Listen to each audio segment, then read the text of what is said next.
Hello दोस्तों, Doda academy के official YouTube channel में आपका स्वागत है। तो संख्या पद्धति की क्लास चल रही थी। आज हम आपको नंबर ऑफ फैक्टर्स के बारे में बताएंगे, गुणनखंडों की संख्या।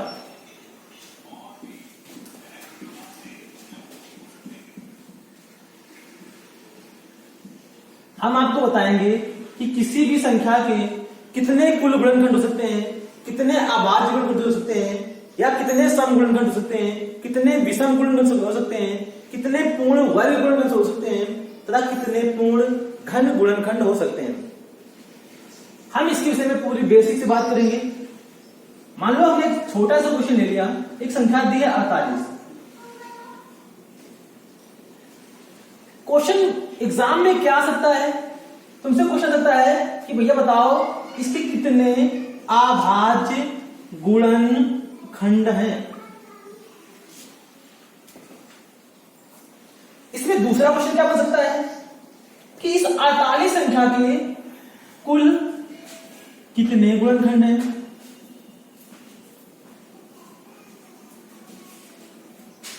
पेपर में सवाल तीसरे तरीके से दे सकता है कि भैया बताओ इसके कुल कितने सम गुणनखंड हैं। क्वेश्चन नंबर चौथा बन सकता है कि भैया बताओ इसके कुल कितने विषम गुणनखंड हैं।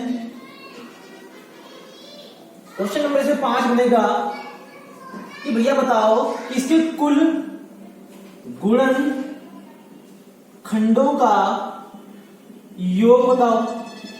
क्वेश्चन नंबर 6 क्या बन सकता है कि इसके कुल गुणनखंडों का गुणनफल बताओ।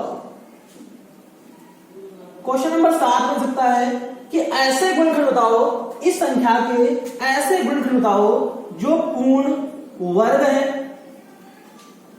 क्वेश्चन नंबर 8 कर सकता है कि पूछेगा तुमसे कि इस संख्या के ऐसे गुणनखंड बताओ जो पूर्ण घन है। या इसके अलावा कोई मिसलेनियस सवाल भी बन सकते हैं।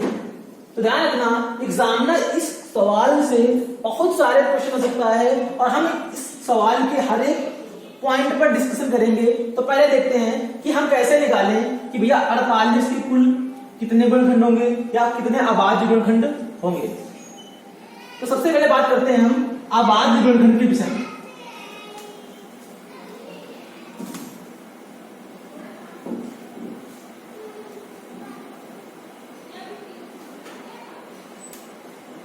अभाज्य गुणनखंड ज्ञात करने से पहले किसी भी संख्या के अभाज्य फैक्टर करते हैं, इसको अभाज्य संख्याओं में तोड़ देते हैं।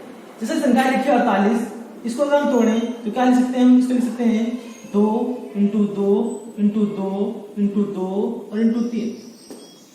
गुणा करो इसका, 2 दूनी 4, दूनी 8, दूनी 16, 48।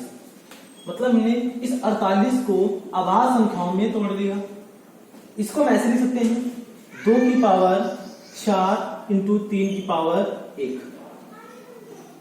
समझना इसी तरीके से इसको हम लिख सकते हैं 2 की पावर 4 इंटू 3 की पावर 1। अब तुमसे कहेगा ये जो संख्या आ गई इसके अभाज्य गुणनखंड कितने हैं। तुमसे पूछेगा तो संख्या आ गई, इसके अभाज्य गुणनखंड कितने हैं। तो हमें कुछ नहीं करना है, 2 की पावर 4 है, 3 की पावर 1 है, इन दोनों को जोड़ लेना है, 3 और 1 4। इसके कुल अभाज्य गुणनखंड जो होंगे वो कितने होंगे? 4 होंगे। समझना, मान लो कोई संख्या दी है 300, तुमसे पूछेगा कि भैया बताओ इसके कितने अभाज्य गुणनखंड हैं।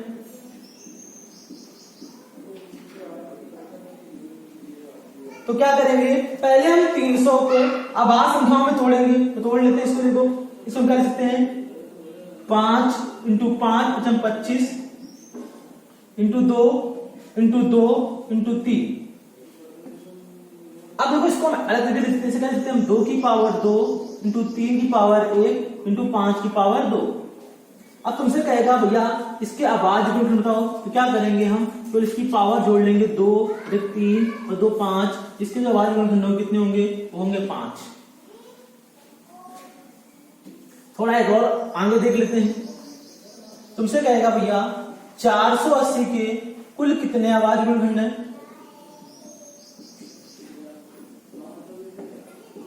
तुमसे कहेगा भैया 480 के कुल कितने अभाज्य गुणनखंड हैं, तो क्या करेंगे, पहले 480 को अभाज्य संख्या में तोड़ेंगे। तोड़ लेते हैं, देखो इसको, इसे क्या लिख सकते हैं हम, 2 इंटू 2 16 हो गया, 16 ते 48, 48 दाम मतलब 5 और 2,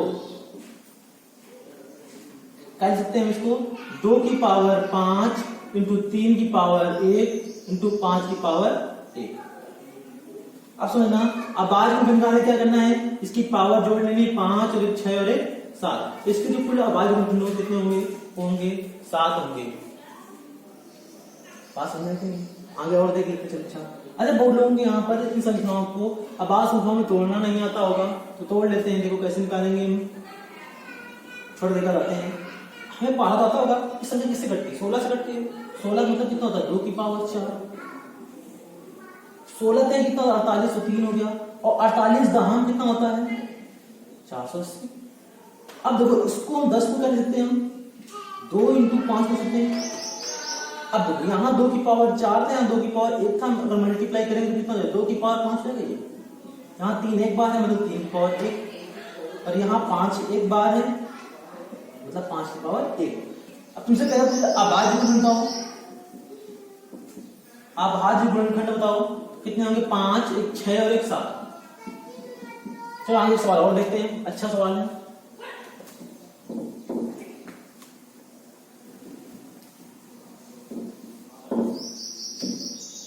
अगला क्वेश्चन मान लिया कि मेरा 2 की पावर 13 इंटू 5 की पावर 14 इंटू 7 की पावर 15 एक संख्या दी है। तुमसे कहेगा बताओ भैया इसके कितने अभाज्य गुणनखंड हैं, बताओ भैया इसे कुल कितने अभाज्य गुणनखंड हैं। तो हम क्या करेंगे, हमने पहले देखना है कि ये संख्याएं अभाज्य हैं या नहीं है। हमने देखा 2 भी एक अभाज्य संख्या है, 5 भी एक अभाज्य संख्या है, और 7 भी एक अभाज्य संख्या है। तो हम क्या करते हैं, सीधे सीधे इसकी पावर जोड़ लेते हैं। तो कितना आएगा, 14 और 15 होता है 29, 29 से 13 कितना 42। तो इसके कुल कितने गुणनखंड बनेंगे, 42 गुणनखंड बनेंगे। और ऐसे 42 गुणनखंड जो होंगे वो क्या होंगे, वो अभाज्य गुणनखंड होंगे। अगला क्वेश्चन देख लेते हैं। मान लो देखा था 4 की पावर 12 इंटू 8 की पावर 16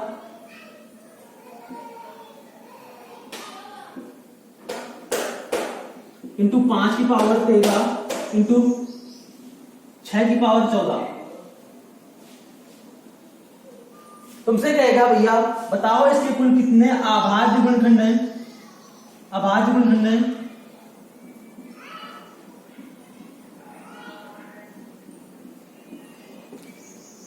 अब हमने देखा ये जो संख्याएं दी हैं क्या ये अभाज्य है या नहीं है। तो 4 अभाज्य संख्या नहीं है, इसको हमें अभाज्य संख्या में तोड़ना पड़ेगा।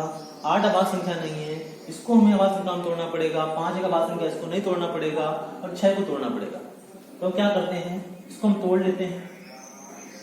4 का मतलब क्या होता है, 2 की पावर 12 हो जाएगा, इंटू 8 का मतलब क्या होता है 2 की पावर 3, और जो होल पावर कितना हो जाएगा 16 हो जाएगा। 5 का मतलब क्या होता है 5 की पावर 13, और 6 का मतलब क्या होता है 2 की पावर 14 इंटू 3 की पावर 14। अब यहाँ पर 2 कितनी बार है, जोड़ लेते देखो, 12 दूनी 24 और 16 ते 48, 48 और कितना 72, और 72 14 जोड़े कितना आएगा 2 की पावर 86 इंटू 3 की पावर कितना है 14 है, और इंटू 5 की पावर कितना है 13 है। हमने बताया था कि अगर अभाज्य गुणनखंड निकालने हैं केवल अभाज्य संख्याओं की क्या पावर जोड़ लेनी है। 86 और 14 कितना होता है 100, और 13 कितना आएगा 113। इस संख्या के कुल 113 गुणनखंड बनेंगे। इसको करने का एक और शॉर्टकट तरीका है, हमें इतना कुछ लिखना नहीं है।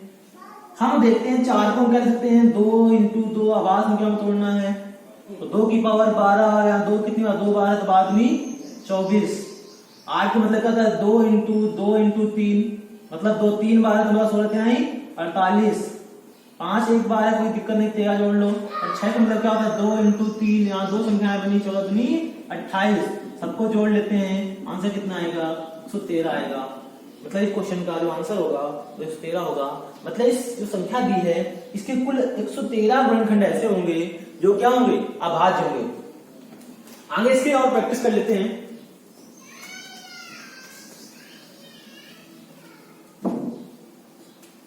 मान लो क्वेश्चन दिया है 8 की पावर 10, 14 की पावर 3, 12 की पावर 4 और 15 की पावर 6। तुमसे कुछ कहेगा कि बताओ भैया इसके अभाज्य गुणनखंड कितने हैं।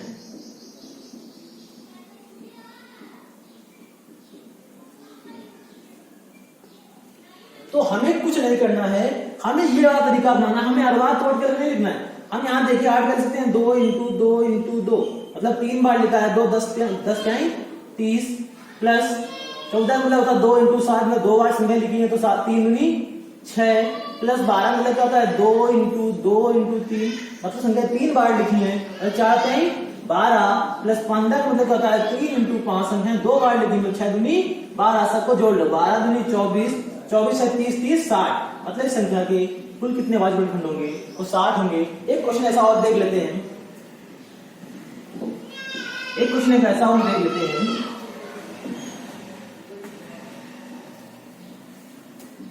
संख्या लिखी होती मान लिया 5 की पावर 10 इंटू 8 की पावर 16 इंटू 9 की पावर 13 इंटू 16 की पावर 2 इंटू 20 की पावर 5। एक संख्या बड़ी सी दी है, तुमसे कहेगा भैया बताओ इसके कुल कितने अभाज्य गुणनखंड हैं, इसके कुल कितने अभाज्य गुणनखंड हैं। तो फिर समझना हमें क्या करना है, हमें यहाँ पर इन संख्याओं को अभाज्य संख्याओं में तोड़ना है। 5 एक अभाज्य संख्या है, मतलब पावर कितनी 10 जोड़ लिया। 8 का मतलब क्या होता है 2 इंटू 2 इंटू 2, मतलब 2 3 बार लिखा 16 क्या है 48, प्लस 9 का मतलब होता है 3 इंटू 3 3 2 बार लिखा है 13 दूनी 26, प्लस 16 का मतलब है 2 इंटू 2 इंटू 2 इंटू 2, 2 लिखा है 4 बार मतलब 2 चुको 8, प्लस 20 का मतलब क्या होता है 2 इंटू 2 इंटू 5, संख्या कितनी लिखी 3 लिखी, मतलब 5 3 15, सबको जोड़ लेते हैं तो 8 5 13 6 19 और 27 के साथ 2 बचा 2 1 3 3 4 7 2 9 और 1 10, कुल 107 अभाज्य गुणनखंड होंगे। अगर हम इस तरीके के सवाल का फार्मूला बनाना चाहें तो कैसे बना सकते हैं, ध्यान से देखना। मान लो कोई संख्या दी है x की पावर a इंटू वाई की पावर b इंटू जेड की पावर c, और तुमसे कहे कि भैया जहां पर x, y, z क्या है अभाज्य संख्याएं हैं।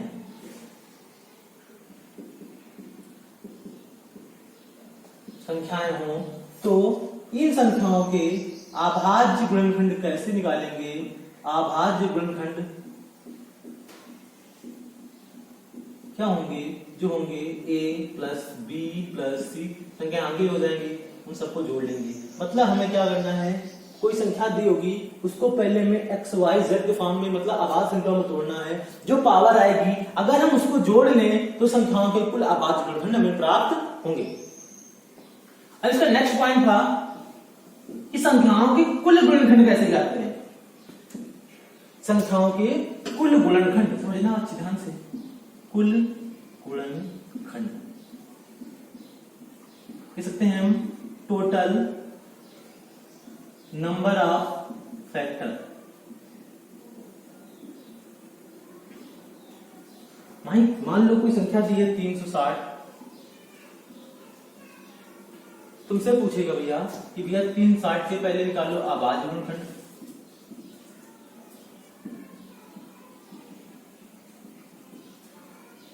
तथा दूसरा निकालो कुल गुणनखंड।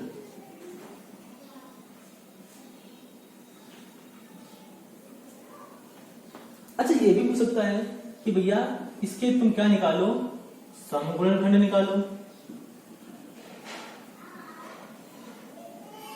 तो जो चौथा पॉइंट ये भी पूछ सकता है कि भैया इसके विषम गुणनखंड निकालो। और इन चारों सवालों को हम एक साथ ही रखेंगे।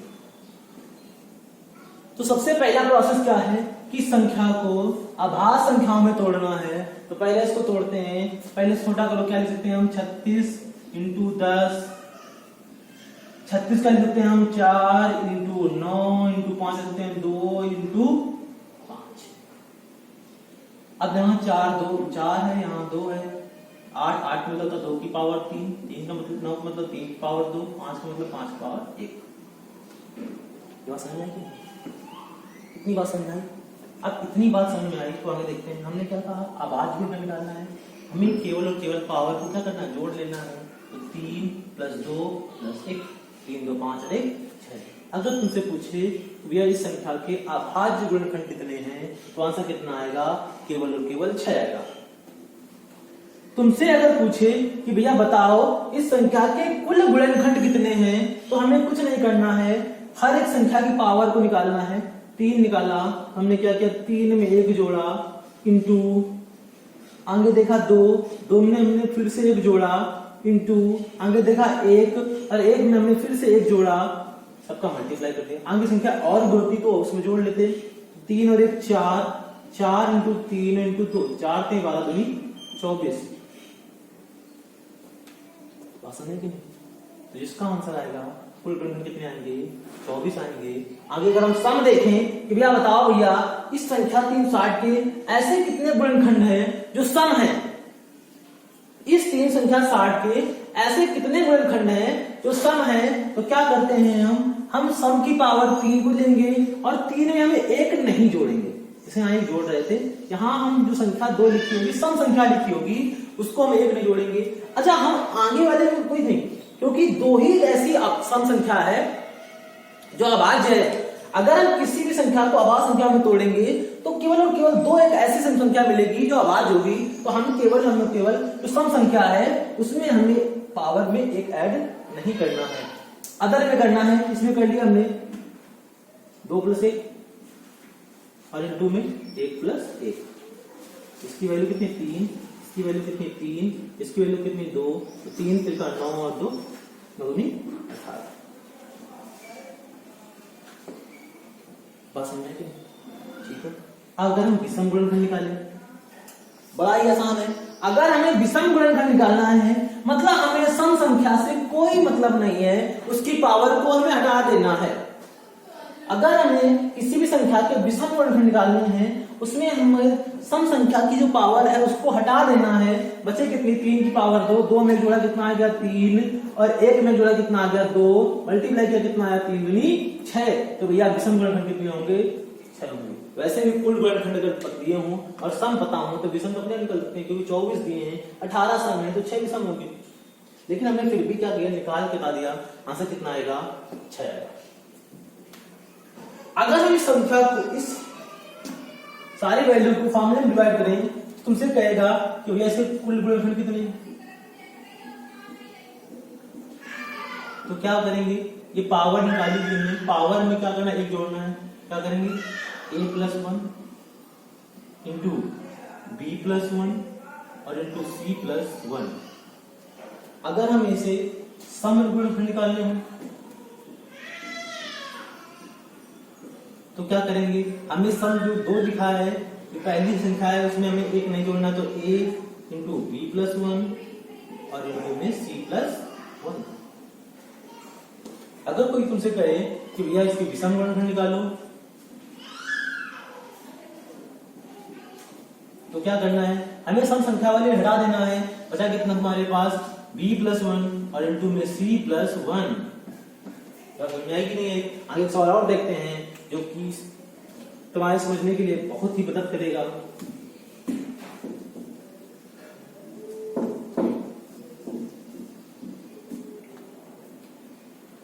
अब एक कोई संख्या दी है 1296, तो हमें इस 1296 की चारों सवाल निकालने हैं।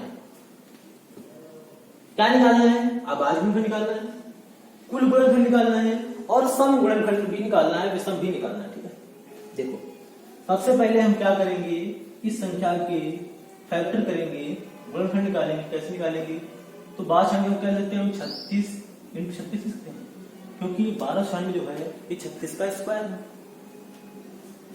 36 का लिख सकते हैं हम 4 इंटू 9 और इंटू 4 इंटू 9, इसको लिखते हैं 2 की पावर 4 2 की पावर 2 और 2 4 हो गया, और इसे लिखते हैं 3 की पावर 4। तुमसे पूछेगा भाई प्राइम फैक्टर बताओ। प्राइम फैक्टर क्या करें, 4 और 4 8। तुमसे पूछेगा भाई टोटल नंबर ऑफ फैक्टर,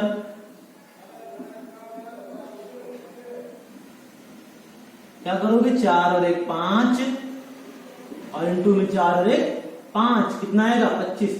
जरूरी नहीं कि यहाँ 2 बने 3 बने 4 बने, जितने भी पावर बन जाएंगी सब में एक जोड़ करके तुम्हें मल्टीप्लाई करना है। तुमसे कहेगा भैया इवन फैक्टर बताओ, कितने इवन फैक्टर हैं, तो क्या करेंगे हम, इवन वाले में नहीं जोड़ेंगे तो 4 को ऐसे लिखेंगे, और इस 4 में जोड़ेंगे कितना 5, 4 पंजे 20। तुमसे कहेगा 8 फैक्टर बताओ, 8 मतलब विषम फैक्टर, तो हमें क्या करना है, हमें कुछ नहीं करना है, ये संख्या हमें लेनी नहीं है, इस 4 में जोड़ना कितना आएगा 5। बात समझे कि नहीं, मतलब हमने इस क्वेश्चन के फैक्टर क्या किया, पोस्टमार्टम कर दिया, चारों के चारों क्वेश्चन एक साथ हल कर दिए। आगे क्वेश्चन और देखते हैं। मान लो कोई संख्या दी है 720, हमें इस सवाल के इस चारों आंसरों को बताना है। ठीक है, ठीक है, क्या करेंगे हम 720 के पहले हम तोड़ेंगे, क्या लिखते हैं 36 इंटू 20 लिखते हैं। इसका मतलब कहता है 4 इंटू 9, इसका मतलब 4 इंटू 5, 4 का मतलब 2 की पावर 2, 4 का मतलब 2 की पावर 2, तो जो फैक्टर बनेगा कितना, 2 की पावर 4 इंटू 3 की पावर 2 इंटू 5 की पावर 1। हमें प्राइम फैक्टर निकालना है। प्राइम फैक्टर तो 4 तो 6 और 1 7। टोटल फैक्टर तो 4 1 5, 2 और 1 3, और 1 और 1 2, जो गुणा कर दो, 5 15 दूनी 30। कितना आसान है। आगे देखते हैं टोटल फैक्टर के बारे में क्या निकालेंगे, इवन फैक्टर। हमने बताया इवन फैक्टर में इवन संख्या में हम 2 1 नहीं जोड़ेंगे तो 4 को 4 रहेंगे, 2 में 1 जोड़ा 3, 1 में 2 1 जोड़ा 2, तो 4 3 12 दूनी 24। तुमसे कहेगा 8 फैक्टर, अन्य सम संख्या लेनी ही नहीं है तो इसको हटा ही दो, 2 में जोड़ा 3, 1 में जोड़ा 2, 3 दूनी 6। जवाब अभी हमने 4 सवाल पाए थे, अब तुमको हम 7 सवाल पाएंगे। इसमें 4 के अलावा कितने 7 सवाल पाएंगे ना। पहला सवाल क्या होगा, आवाज गुणनखंड। दूसरा क्या होगा, कुल गुणनखंड। तीसरा पॉइंट क्या होगा, सम गुणनखंड। चौथा पॉइंट क्या होगा, विषम गुणनखंड।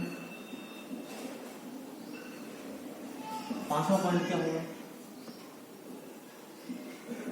कुल गुणनखंडों का योग।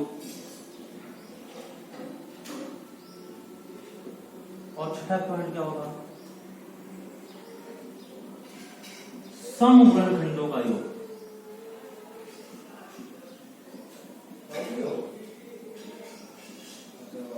सातवां पॉइंट क्या होगा, विषम गुणनखंडों का योग।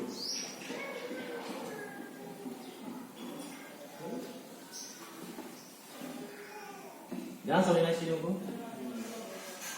देखते हैं इस क्वेश्चन को। क्वेश्चन लिखा है 360 और इसके हमें 7 सवाल लाने हैं। अभाज्य गुणनखंड, कुल गुणनखंड, सम गुणनखंड, विषम गुणनखंड, कुल गुणनखंडों का योग, सम गुणनखंडों का योग और विषम गुणनखंडों का योग। तो इसको करने से पहले सबसे पहला प्रश्न क्या है, इस संख्या को हम आभाज्य संख्या में तोड़ेंगे। कर लेते हैं इसको 36 इंटू 10। 36 मतलब होता है 2 की पावर 2 और यहाँ से जाएगा 2 की पावर 3। 9 का मतलब 3 की पावर 2 और 5 की पावर 1।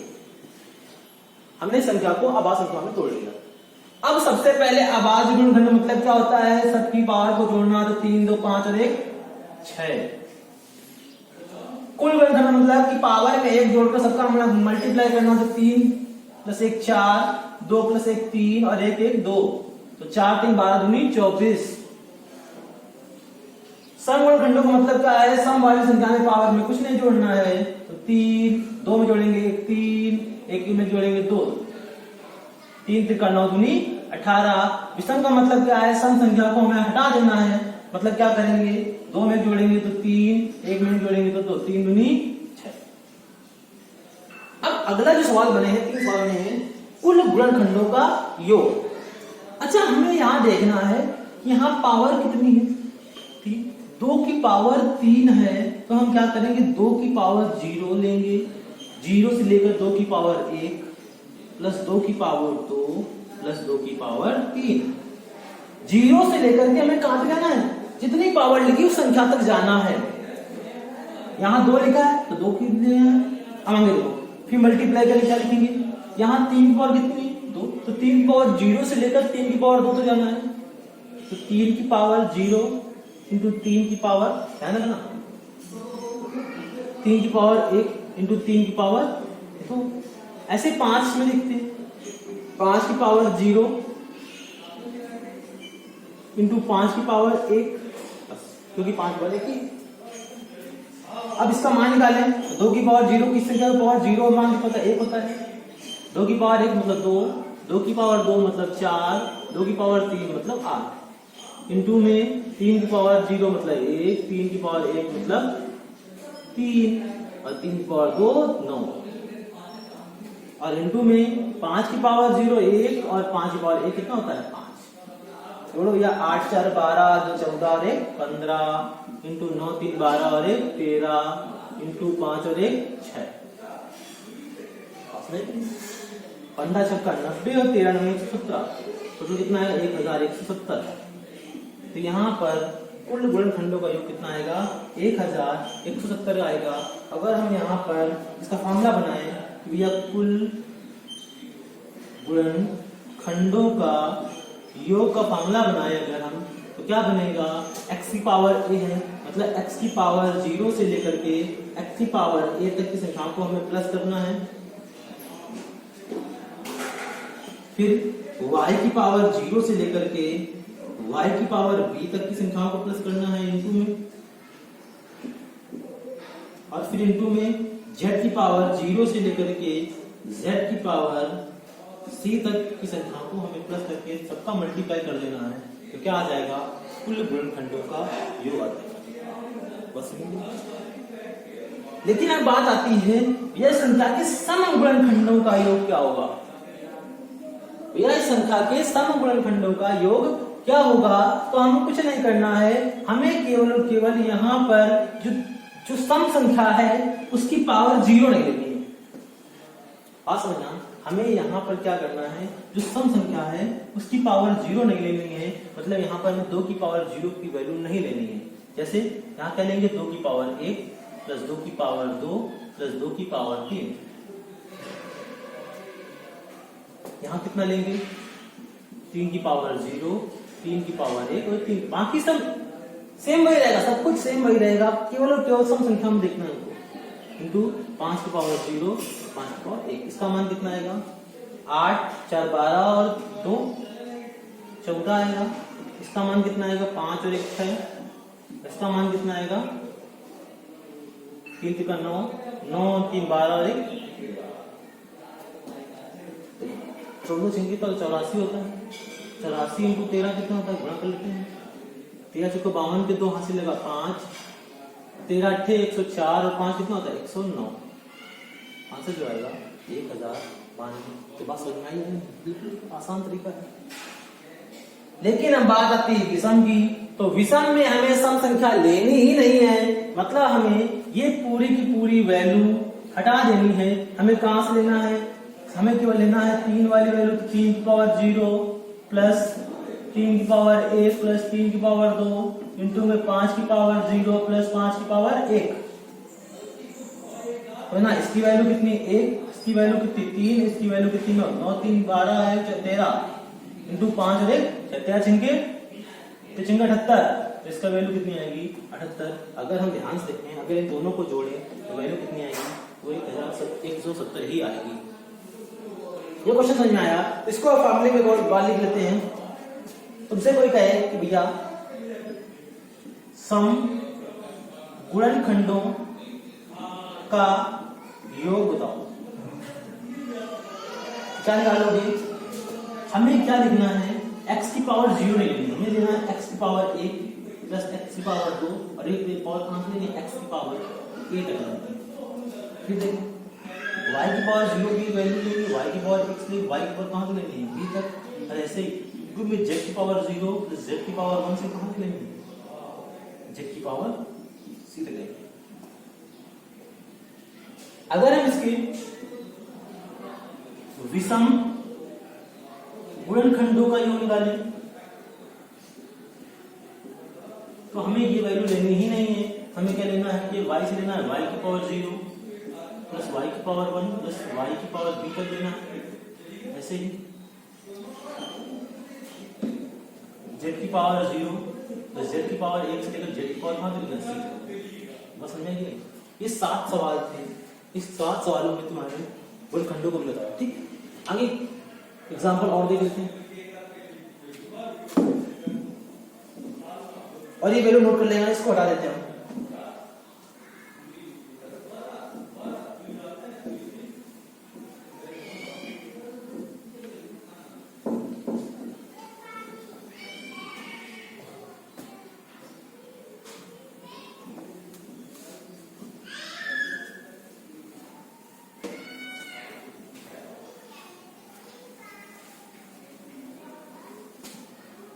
अब समझना, अगला क्वेश्चन दिया है, मान लिया हमने 1320 संख्या दी है। अब तुम्हें 1320 के 7 सवाल निकालने हैं, मतलब इस क्वेश्चन का बिल्कुल पोस्टमार्टम कर देना है।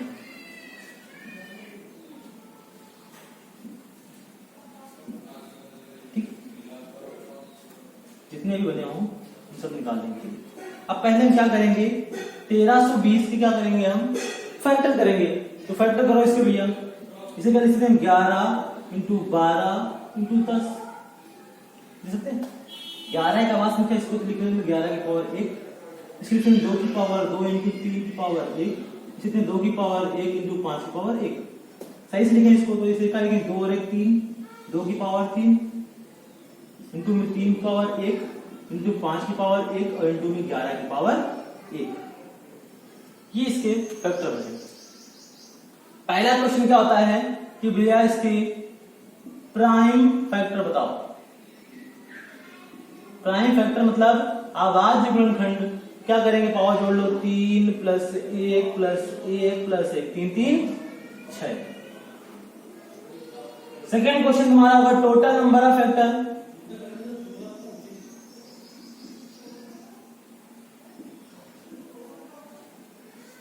सेकंड क्वेश्चन क्या होगा, इसके टोटल नंबर ऑफ फैक्टर होंगे। तो क्या आएगा तुम्हारा, 3 में जोड़ो तो 4, 2 में जोड़ो 2, फिर 2 और फिर 2, 4 दूनी 8 दूनी 16 दूनी 32। इसके टोटल नंबर ऑफ फैक्टर कितने बनेंगे, 32 बनेंगे। थर्ड है भैया इसके इवन फैक्टर बताओ। इवन फैक्टर का मतलब कि इवन पावर में हमें नहीं जोड़ना है, तो यहां पर नहीं जोड़ना है, तो 3 को लिखेंगे 3, इसका मतलब 2 फिर 2 और फिर 2, तो 3 दूनी 6 दूनी 12 दूनी 24। तुम्हें 8 फैक्टर बताने। 8 फैक्टर मतलब क्या होता है, विषम फैक्टर, विषम गुणनखंड। तो हमें सम पावर लेनी ही नहीं है, मतलब 3 को हटा देना है। बचा कितना, 2 इंटू 2 इंटू 2, कितना आएगा 8। ये 4 सवाल तो बड़े आसान थे, लेकिन जो 3 सवाल बचे वो थोड़े मुश्किल हो सकते हैं। पहला क्वेश्चन क्या होगा, सम ऑफ फैक्टर्स मतलब कुल गुणनखंडों का योग। क्या बताया था हमने कि भैया 2 की पावर कहां तक गई, 3 तक, 2 की पावर 0 प्लस 2 की पावर 1 प्लस 2 की पावर 2 प्लस 2 की पावर 3 तक। ऐसे ही 3 में देखते हैं, तो 3 की पावर 0 प्लस 3 की पावर 1। ऐसे ही हम 5 देखते हैं, तो 5 की पावर 0 प्लस 5 की पावर 1। 11 में देखते हैं, तो 11 की पावर 0 प्लस 11 की पावर 1। बस समझिए। कर लो भैया। 2 की पावर 3 मतलब 8, 2 की पावर 2 मतलब 4, 2 की पावर 1 मतलब 2 प्लस 1 तो 8 4 12, 12 2 14 और 1 15 इंटू इसमें देखो 3 और 1 4, इसकी वैल्यू कितनी 5 और 1 6, इसकी वैल्यू कितनी 11 और 1 12। सबका मल्टीप्लाई करना है, गुणा कर दो। 15 चौको 60 और 6 36 360 इंटू 12, फिर से कर लेते हैं। इसकी वैल्यू 15, इसकी वैल्यू 4, इसकी वैल्यू 6 और इसकी वैल्यू कितनी 12।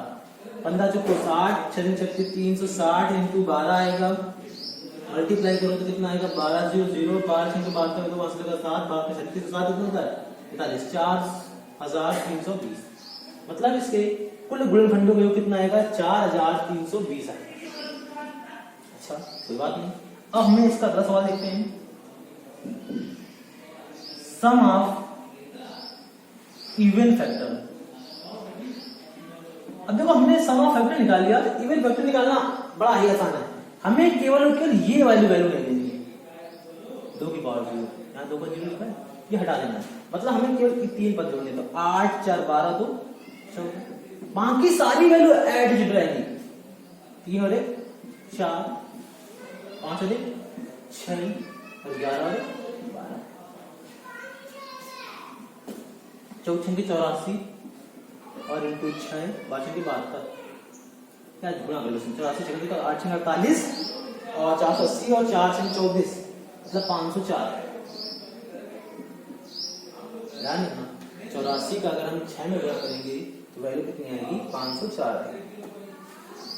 ठीक है, और इंटू में 12 करेंगे तो 12 चौक 48 का मतलब कितना 4 4 को 4 लिख लिया 12 25